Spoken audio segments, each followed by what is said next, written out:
انہی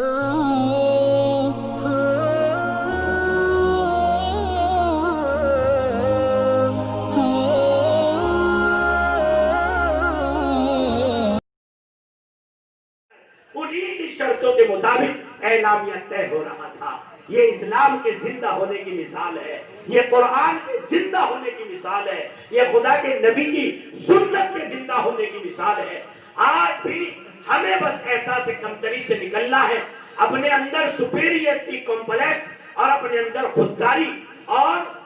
زندہ ضمیر پیدا کرنا ہے. دنیا کے اندر حالات آتے جاتے رہتے ہیں, لیکن ان حالات سے متاثر ہو کر ہم اپنے مقام کو بھول جائیں, یہ سب سے بڑا دھوکہ ہوگا ملت اسلامیہ کے ساتھ, یہ سب سے بڑا فروغ ہوگا اہل علم کی طرف سے مسلمانوں کے ساتھ, کہ اگر وہ اس حالات کے وقت میں سیرہ سپر ہو کر اللہ کی نبی کی امتوں کے سامنے کھڑے نہ ہو, ان کے مساعد نہ ہو, ان کے مددگار نہ بنے, ان حالات میں ان کے عقیدے اور اعمال کے محافظ نہ بنے. اس لیے عزیز طلباء, آپ کے ساتھ آپ کی ماؤں, آپ کے باپ, آپ کے رشتہ دار سب کی آس لگی ہوئی ہے. تیار ہے نا انشاءاللہ اس کے لیے؟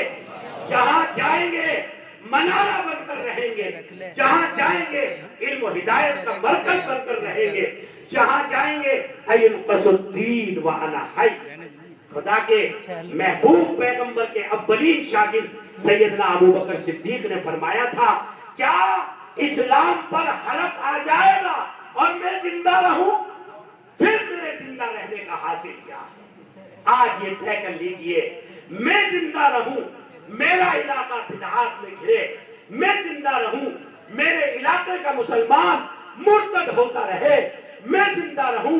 میرے علاقے میں سنتیں برباد ہوتی رہے, بدعات زندہ ہوتی رہے, میرے وجود پر لعنت ہے, میں ایسا کبھی نہیں کر سکتا. کیا آپ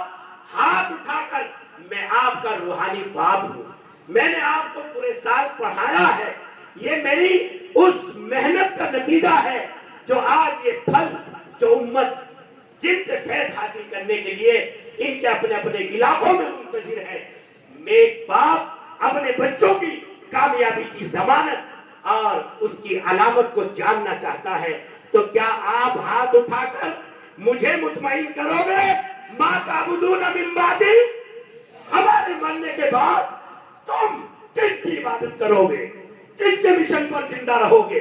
کس شریعت کو, کس اسلامک لا کو بناؤ گے, یا اپنے مفادات کی زندگی گزارو گے, یا اسلام کے غدار بن کر اپنے مفادات کی خاطر سمجھوتا کرو گے, یا اسلام کے سپاہی بن کر, دائی بن کر کیا اسلام کو زندہ کرو گے, ہر باطل سے ٹکراؤ گے؟ اگر یہ صفت آپ نے اندر پیدا کی تو میں سمجھتا ہوں کہ اشرف العلماء حضرت اقدس حضرت دانو کی روح آپ سے خوش فرما دے گا, خدا کے فرشتوں کا نظام, خدا کی قسم آپ سے جڑ جائے گا, میرا محبوب پیغمبر اپنے روزے میں خوش ہو جائے گا, اور اللہ کے نبی کی نیک تمنائیں اور دعائیں آپ کو مل جائیں گی, اور سارے عالم میں اللہ آپ کو مقبولیت کا مقام عطا کر دے گا. اگر اس عزم و حوصلے کے ساتھ آپ یہاں سے گئے کہ آپ نے اپنے ضمیر کا سودا مفادات سے نہیں کیا, شریعت کے کام کو سب سے اعلیٰ رکھا, تو خدا تمہیں آفتاب و ماہتاب بنا کر اس دنیا کا روشن ہدایت کا منار اور چراغ بنا کر انشاءاللہ امت کی خدمت کے لیے قبول فرما لے. کرے گا نا انشاءاللہ؟ ہاں, اگر یہ عزم و ارادہ اس سندوں کے ساتھ آپ لے کر کے گئے تو میں سمجھتا ہوں یہ بڑا اعزاز ہوگا, اور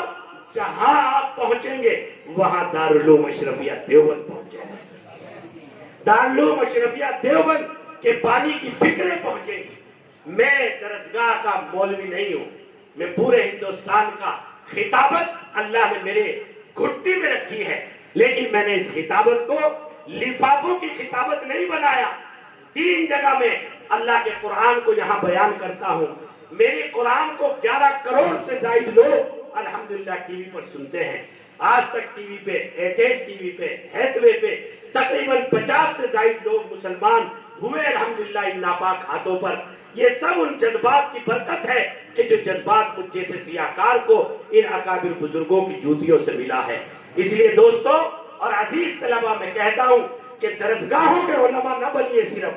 صرف خانقاہوں کے علماء نہ بنیے، عوام کے علماء بنیے، اور اس فکر اور اس سسکتی کراہتی انسانیت پر رحم کھائیے۔ خدا کی قسم یہ امت رو رہی ہے، سسک رہی ہے، کرا رہی ہے، اس کا ہاتھ پکڑنے والا کوئی نہیں ہے۔ اس لیے آج یہ فکر لے کر کے چلے گئے، یہ کاغذ ہے، یہ کہیں بھی ضائع ہو سکتا ہے، یہ جل سکتا ہے، یہ چوری ہو سکتا ہے، یہ کوئی لے جا سکتا ہے، لیکن جو فکر میں آپ کے دلوں میں دے رہا ہوں، خدا کی قسم اس فکر کو کوئی چرا نہیں سکتا۔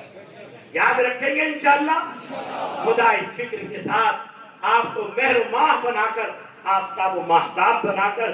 دنیا کے لیے مقتدی عالم بنائے، عالم ربانی بنائے، اور تمام طلباء کو جو فارغ ہو رہے ہیں، اللہ ان کے خاندانوں کے لیے، بستیوں کے لیے اللہ ان کو ہدایت کا نور بنائے۔